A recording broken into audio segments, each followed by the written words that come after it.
Nianze kwa kuambia kwamba kabla hamjaziona hizo nyumba zilizopo hapa, kabla hajakuwepo majengo, kabla hakijakuwepo kitu kingine chochote, Mwenyezi Mungu alitupa misitu.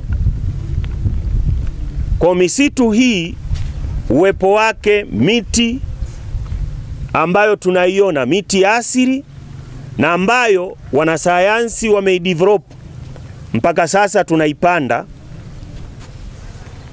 haikuja kwa sababu ya bahati mbaya. Maisha yetu kwa asilimia kubwa yanategemea misitu. Na katika shughuli za kibinadamu ambazo tumekuwa nazo, ndizo zilizopelekea uharibifu wa mazingira. Kwa tukipata mmomonyoko, tukipata kukosekana kwa mvua, tukikosa mvua, mito ikikauka, changamoto kubwa ni kwa sababu uoto wa asili uliokuwepo tumeuondoa. Na nyie wana Wanging'ombe kwa mwaka huu ni mashahidi ya kwamba pamoja na kwamba serikali ilishatangaza kwamba tutakuwa na mvua za wastani, lakini kwa miaka yote kama Njombe au Wanging'ombe tumekuwa na mvua ambazo zinanyesha nyingi. Mwaka huu zimepungua na baadhi ya wakulima wamepata changamoto ya mazao yao kutokuwa vizuri. Kwa tuko katika jukumu hili muhimu sana. Nimeona kwanza nianze ili mrejee tulikotoka kwenye utunzaji na uharibifu wa mazingira au misitu ambayo ilikuwepo ya asili na ambayo wakati mwingine tuliipanda nayo kwa namna moja au ingine tumeivuna pasipo kuirudishia miti mingine. Watoto wangu nyie ni watu muhimu sana. Baba zenu sisi tushaharibu, mama zenu washaharibu katika swala la mazingira, na tuko hapa kwa ajili ya kuwapa elimu, lakini na kusisitiza kuhusu umuhimu wa upandaji wa miti na faida ambazo tunaweza kuzipata. Na ndio maana niliwaita baadhi yenu, sitaki kurejea faida ambazo wamezisema, lakini nisisitize katika jambo muhimu ya kwamba swala la kupanda miti ni jambo moja na swala la utunzaji wa miti ni jambo lingine. Maelekezo ya serikali kupitia ofisi ya makamu wa rais Mheshimiwa Dr. Isidori Mpango ni kwamba kila halmashauri ipande miti isiyopungua 1,500,000. Na kwa halmashauri yetu ya Wanging'ombe tumekuwa tukifanya hilo. Tumekuwa tukipanda hiyo miti. Changamoto ambayo tunayo ni utunzaji wa hiyo miti ambayo tunaipanda tangu sera hiyo ianzishwe. Nyie ninawaomba sana mkawe mabarozi katika nyumba, mkawe mabarozi hata mtakapomaliza shule, mkawe mabarozi hata mnapokuwa likizo. Kwa mmoja mmoja kwamba tukishapanda mti ni lazima huo mti ukue. Mwaka jana nyie ni mashahidi ya kwamba upande wangu wa kulia mahali pale mlipanda miti, na nimefurahi kuiona kwamba ile miti bado ipo, mnaendelea kuitunza. Na hii tunayokwenda kuipanda katika siku hii ya leo, nayo tunaamini ya kwamba mtaitunza, itakuwa. Lakini niwaongezee jambo lingine la kwamba serikali imewekeza fedha nyingi sana katika bwawa la Mwalimu Nyerere au Stiegler's Gorge.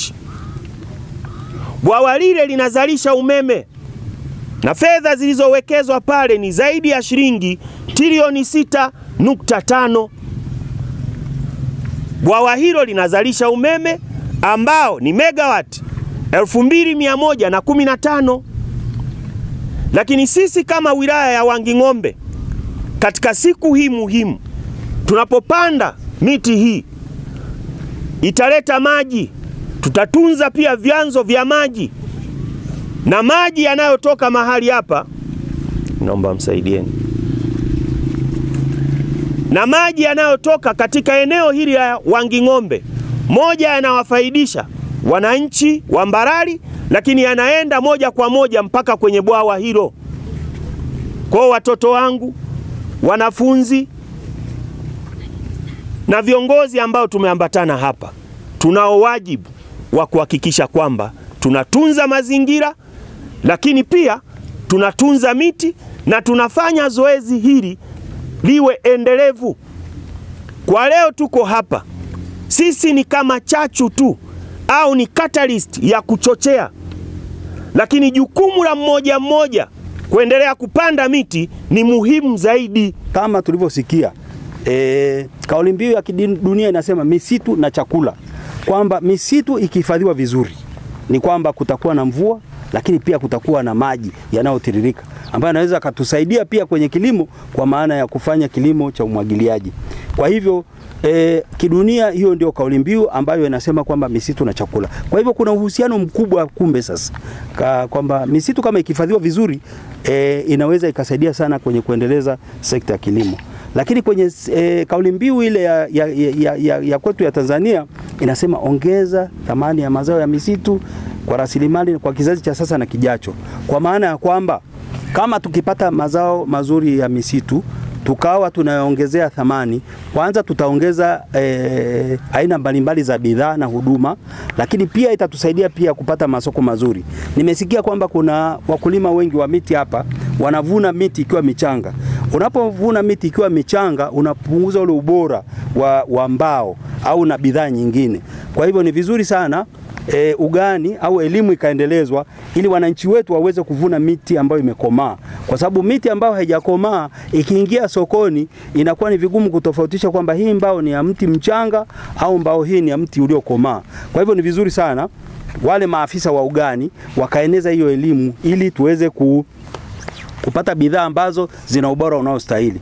Lakini swala lingine, nimesikia pia kwamba mnafanya shughuli za ufugaji nyuki.